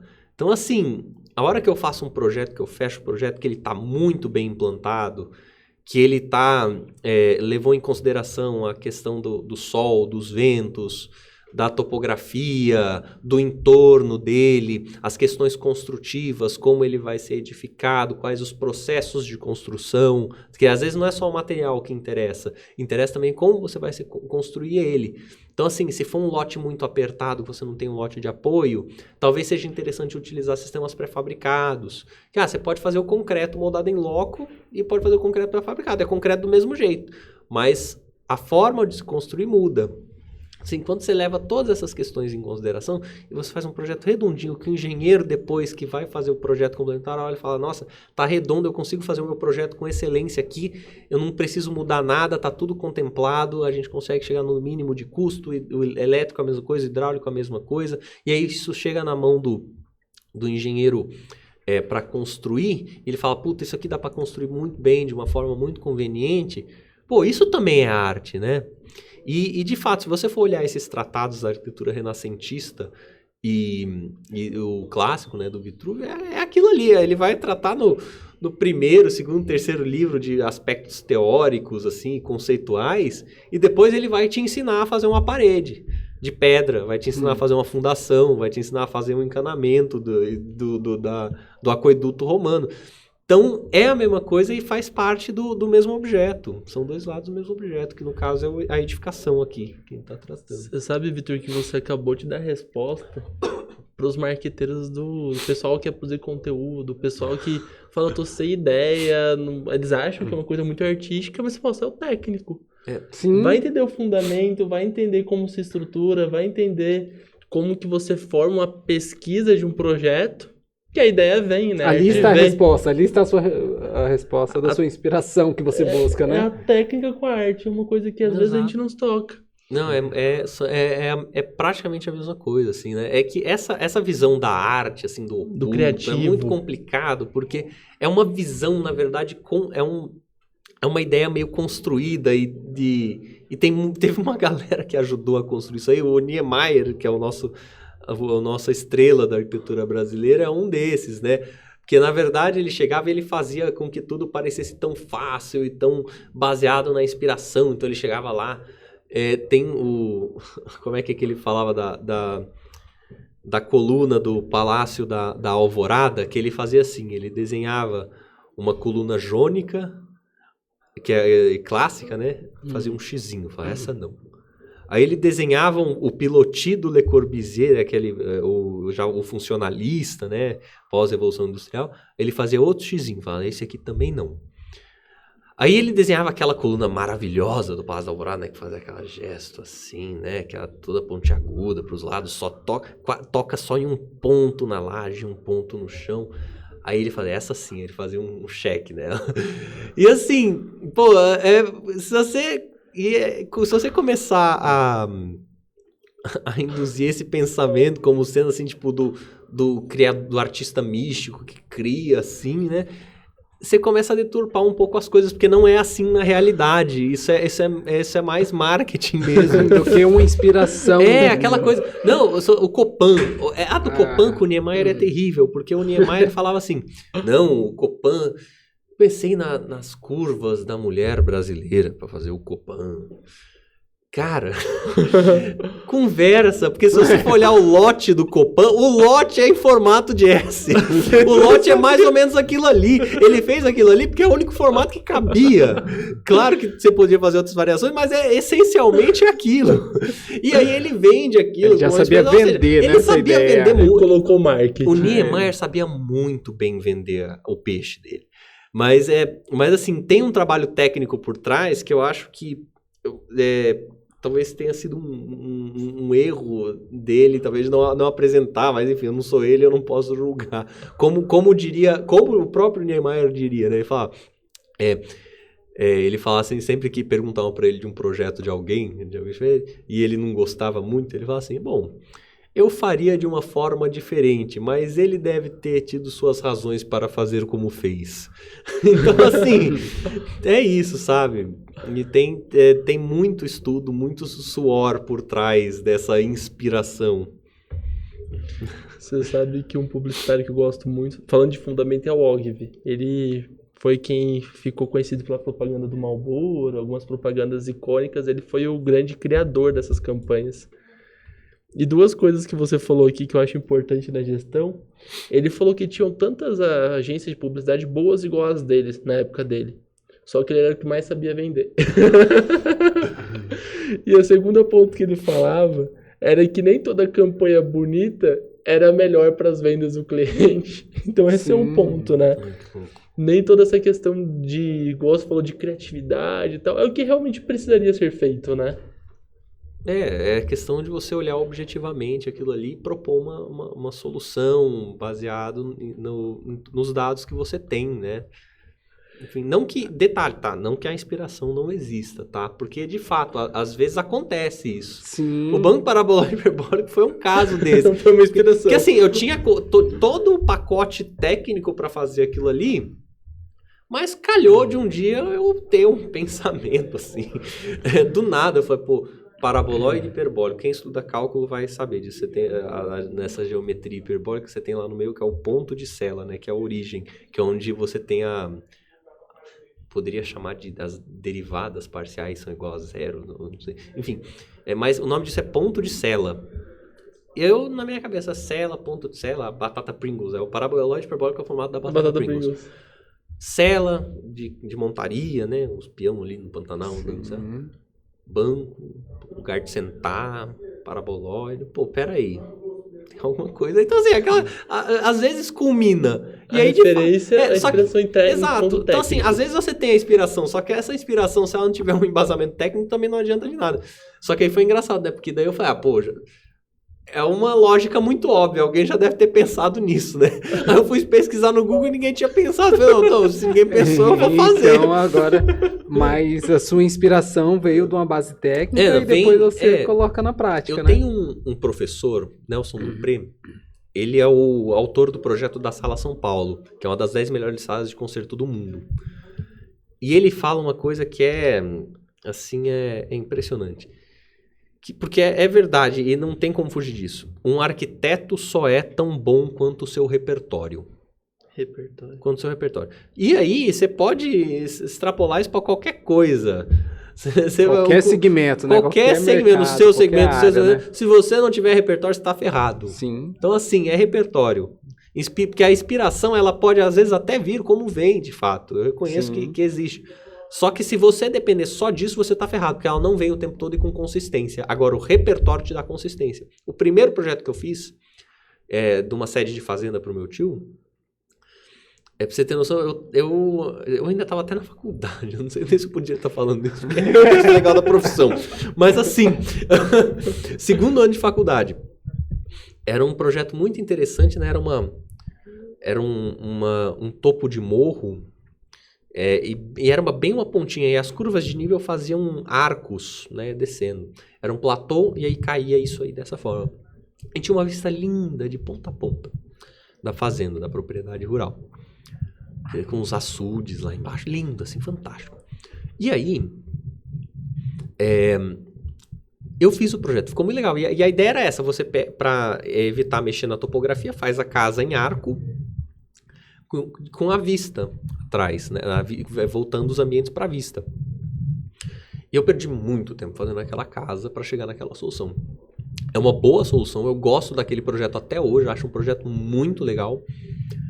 Mas assim, depois de um tempo, já no final da faculdade, eu fui vendo umas publicações antigas da revista Projetos, chamado Cadernos Brasileiros de Arquitetura, e uma edição especificamente sobre um arquiteto chamado Décio Tosi, paulista.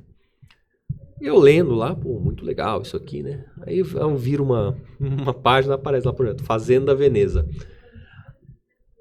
Basicamente a mesma situação, assim, só que com uma topografia bem invertida, mas a mesma situação de projeto. Se eu conhecesse aquele projeto, e o projeto ficou muito parecido, com a setorização meio parecida, a única diferença é que era espelhado, eu joguei os quartos para a esquerda, ele jogou os quartos para a direita, mas o projeto, assim, basicamente, em termos conceituais de implantação, a mesma coisa. Eu olhei aquilo e falei, pô, assim, eu cheguei no resultado legal, bacana, mas a questão é, se eu conhecesse aquele projeto antes, eu não tinha perdido um mês de estudo fazendo aquilo lá, porque eu já saberia que a solução ideal era aquela. Então, assim, o repertório é terrível. Se você tem repertório, você vai longe, né? Você encurta tempo, né? Você encurta processos, você... Que assim, eu conheci um monte de casas. Eu só não conhecia aquela. E aí, se eu conhecesse aquela, então é a mesma coisa. Então, você vai pesquisar. Se você for fazer uma cozinha, você vai lá e você vai pesquisar a cozinha. Aí você vai aprender a fazer a cozinha com o que você estudou. Então, é tranquilo.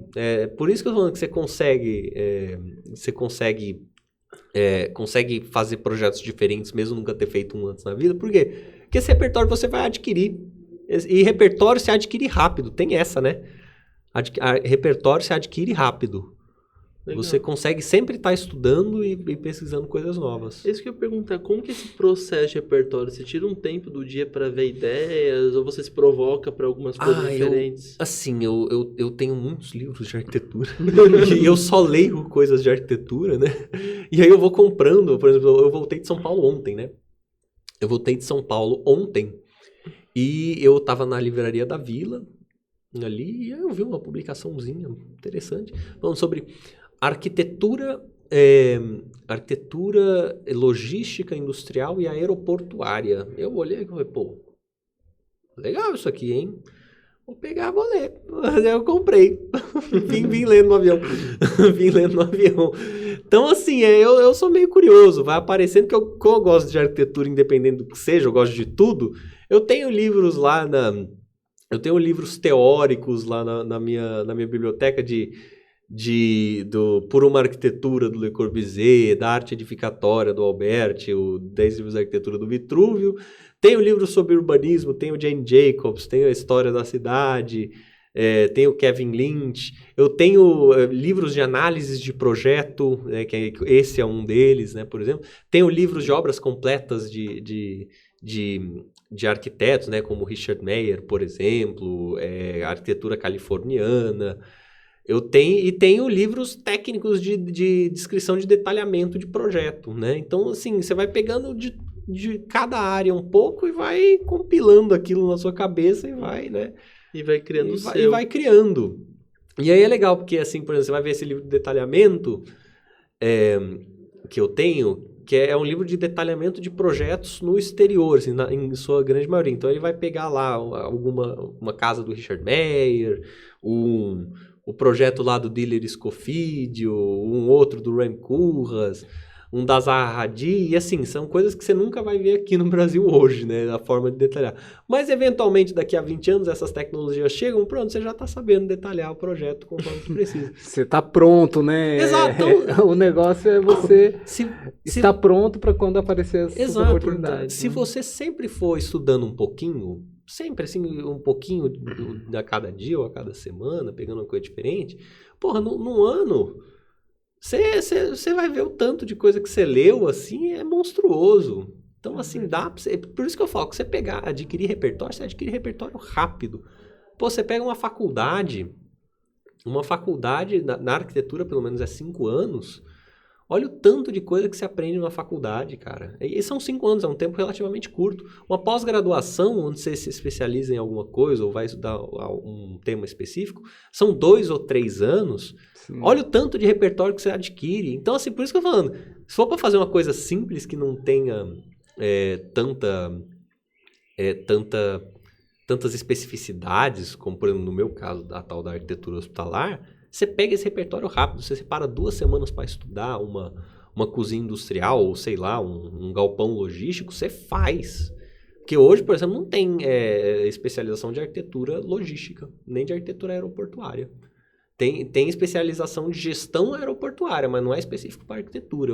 Deve ter mais a ver gestão, né? Com uma outra área que não seja arquitetura. Então, assim, você vê como que é interessante. Porque se você vai falar que você é especialista aeroporto, mas assim, não tem uma formação erudita para você se especializar. Então, fica meio estranho, né? Porque assim, não tem um curso. Porque no caso do médico, tem. Sim. O médico, você vai lá fazer residência, fazer, enfim, congressos 1000... E aí sim, aí você vai lá e você tem... Ganha aquele certificado. Você tem certificado, você tem tudo, você tem uma gama de conhecimento sobre aquele conhecimento específico que você aplica. Isso não funciona muito bem na arquitetura, imagino que em outras áreas também não, porque não é sempre que isso acontece, que você tem essa estrutura acadêmica para suportar numa especialidade, como, por exemplo, residência de alto padrão. Faz sentido. E isso funciona também para o marketing, para restaurantes. Então, você pode ter uma cozinha, especialista se forma numa cozinha, tem tendências para italiano, mas você pode falar que o cara é só italiano. Talvez se separe nos grupos, seus chefes confeiteiros e os chefes nacionais tem uma separaçãozinha. Você tem escolas, talvez, que tem um foco maior, mas acaba que você não tem uma escola que você fala, não, esse cara aqui só sabe fazer bolo, esse cara aqui só sabe fazer risoto. Não tem. E é um ponto legal do marketing, que tem o Growth Hack, que é uma profissão que surgiu, que também, você não tem uma formação do Growth Hack, você pode fazer curso sobre ele. Mas é muito mais de você ter os conhecimentos se buscando construir e ativar. Você não pode falar, eu sou um Growth Hacker, você se posiciona, né? Você cria esse termo para vender mais. Mas difícil. Você é um profissional que estuda de growth, que aplica os princípios. Eu acho que um pouco do que o Vitor trouxe é isso, você se aplicar aos princípios. E eu acho que o Vitor deu muitos segredos hoje pra gente. E eu queria ressaltar ali que eu achei muito fantástico, é a consistência, né? Você vê que os bons profissionais, os bons empresários, as boas empresas, elas têm consistência.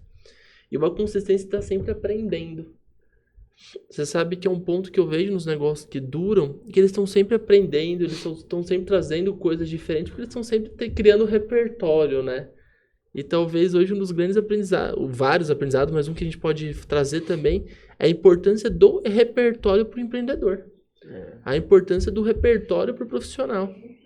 A gente tinha uma frase até, não sei se vale mais isso, mas antigamente, no começo da engenharia, acho que agora não, porque igual o Vitor falou, o repertório você pega rápido se você for consistente. Mas antigamente falava, não, para alguns problemas complexos, traga o cabeça branca. Já viu essa história? Ah, sim, sim. É porque o cabeça branca, ele tem uma formação mais generalista. É aquilo que o Oswaldo Brat... Experiência, né? Experiência... É a experiência, é a formação diferenciada. O João Filgueiras Lima, aquele que eu comentei, ele era arquiteto, mas ele calculava as estruturas dele. Isso eu acho fantástico. O cara era arquiteto, ele fazia o trabalho do calculista, ele calculava. Então, assim, ele tinha um conhecimento tão grande nas áreas, assim, nessa interdisciplinaridade, que ele conseguia bancar um cálculo estrutural dentro do escritório de arquitetura dele. Ele conseguia resolver um problema. E conseguia resolver o problema. E detalhe, não somente ele revolucionou a forma de fazer o hospital da Rede Sara, ele ter problema com o Ministério Público. Até por causa disso, porque ele começou a incomodar muita gente. E pra você ter noção, o cara era tão bom, porque é o seguinte, olha só que maluco. Ele fez os hospitais da Rede Sara Kubitschek, e ele fez um hospital, ele deram um dinheiro para ele fazer o hospital, ele fez o hospital, sobrou dinheiro, e ele montou uma fábrica, o Centro Tecnológico da Rede Sara. E essa fábrica começou a projetar coisas para construir o hospital. Tanto é que eu acho que o Hospital do Rio de Janeiro foi todo construído montado no Rio de Janeiro, mas as peças fabricadas no Centro Tecnológico da Rede Sara, que eu acho que é em Salvador. E aí continuou, evoluiu. O cara é arquiteto, tá? Ele começou a falar, não, dá para evoluir isso aqui. Começou a fazer cadeira, mobiliário, ventilador, maca, luz, assim, luminária. E começou a crescer de um tanto que ele começou a fazer uns equipamentos hospitalares que deixou o povo de cabelo em pé. Porque assim, ele fez uma autoclave lá, que é uma coisa que se usa em incêndio de material esterilizado, que você usa para limpar, que, assim, vinha da Alemanha e custava 5 milhões de dólares. Ele conseguiu fabricar uma do mesmo jeito, assim, boa pra caramba, lá no Centro Tecnológico por $1 milhão. E aí chegou o Ministério Público, que a Rede Sara, se não me engano, tem relações com uma instituição meio pública, alguma coisa do tipo. É mista, né? E aí chegou o Ministério Público e falou, não, você não pode competir com o mercado privado, que tem o lobista do cara falou, pô, pelo amor de Deus, vamos perder pô, porque daí se o cara fazer uma de $1 milhão, ninguém mais vai comprar de 5 milhões, né? Com certeza. Então, assim, o cara arquiteto conseguiu fazer esse monte de coisa. Então, assim, é repertório, é você ter a experiência de conseguir entrar nas outras áreas, sabe? E esses caras tinham essa formação, isso se perdeu. Esses caras tinham essa formação.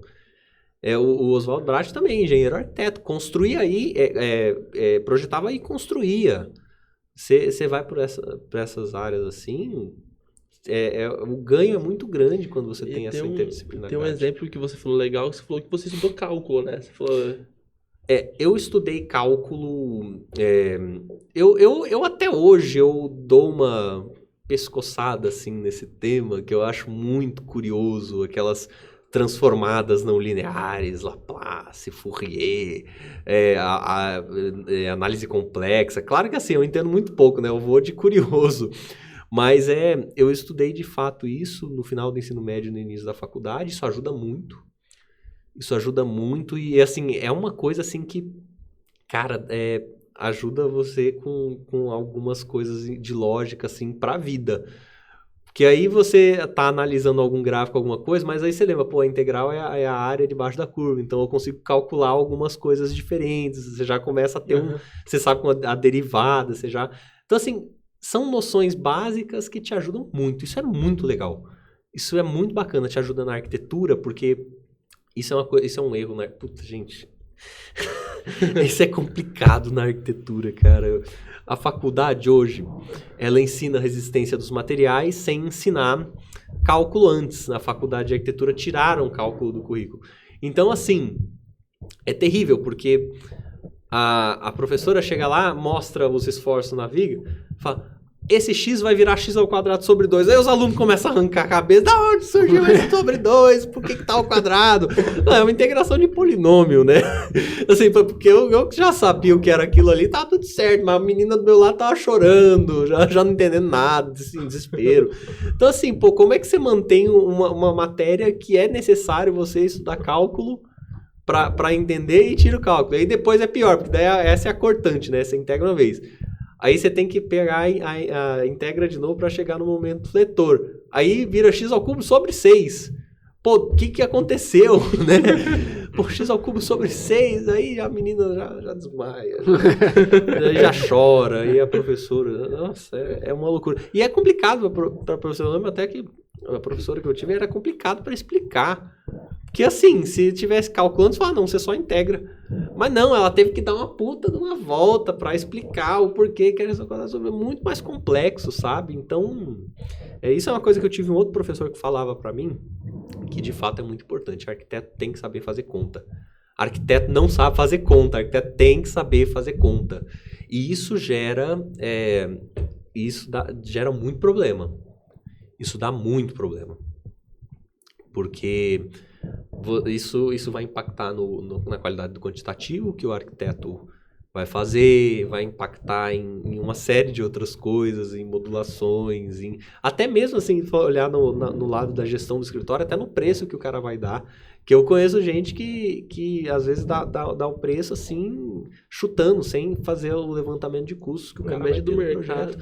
Assim, uma média do mercado.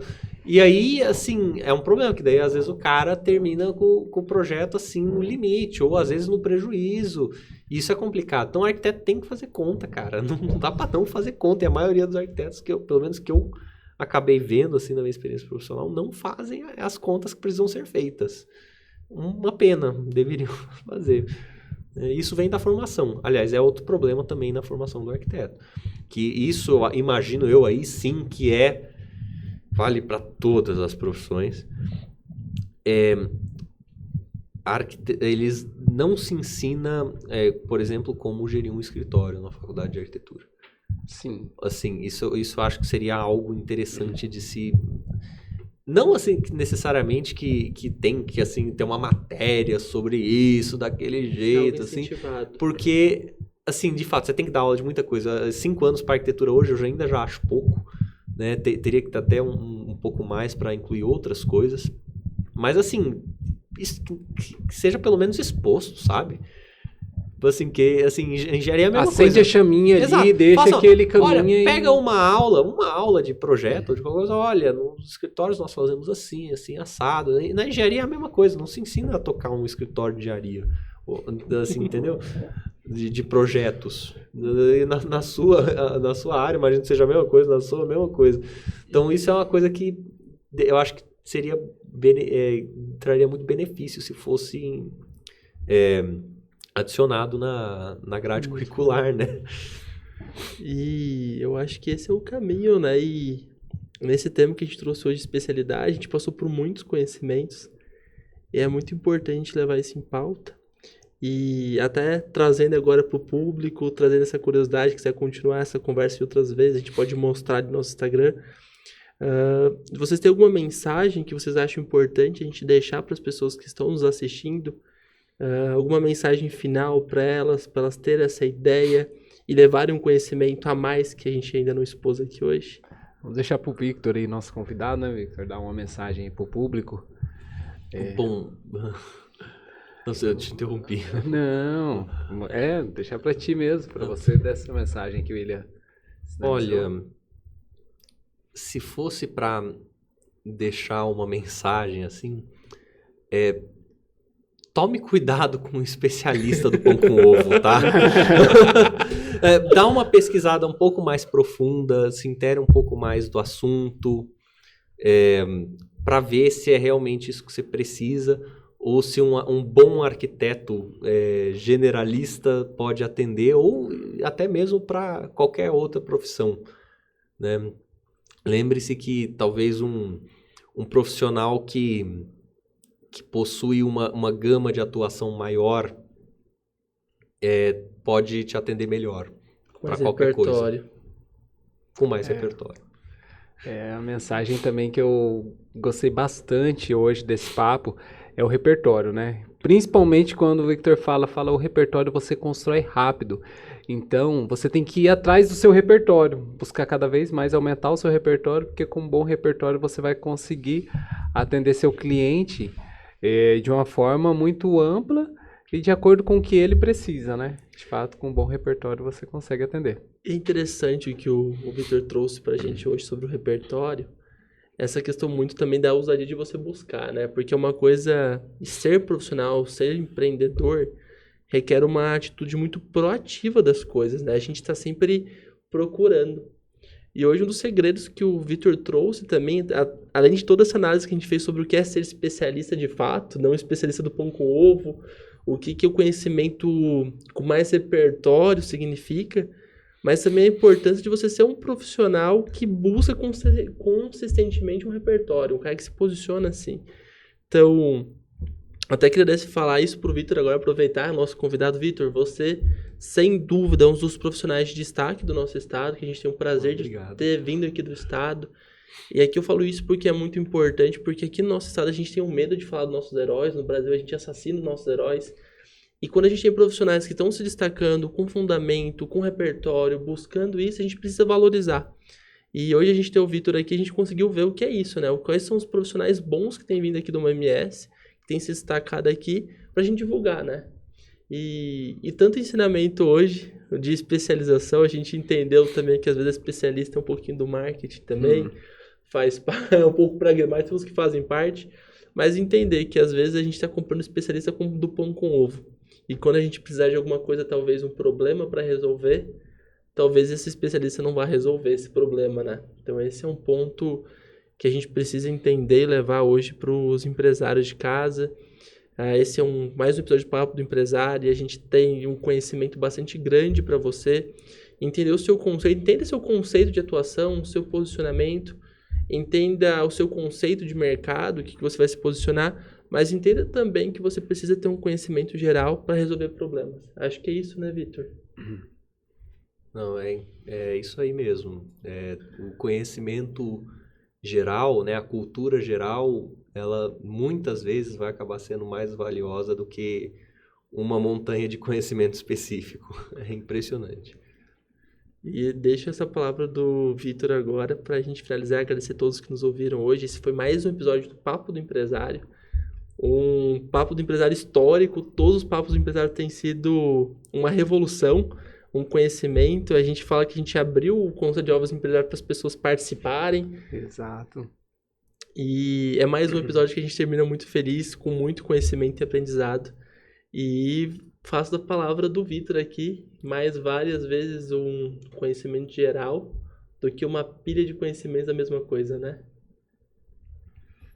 É isso, né, William? Então... É isso. Muito obrigado e até a próxima semana. Obrigado por me receberem aqui. É isso aí. Obrigado, Victor, pela sua presença. Obrigado, Evandro, pela essa parceria. Victor, se quiser deixar mais alguma palavra, mas obrigado mais uma vez pela sua presença. Ótimo.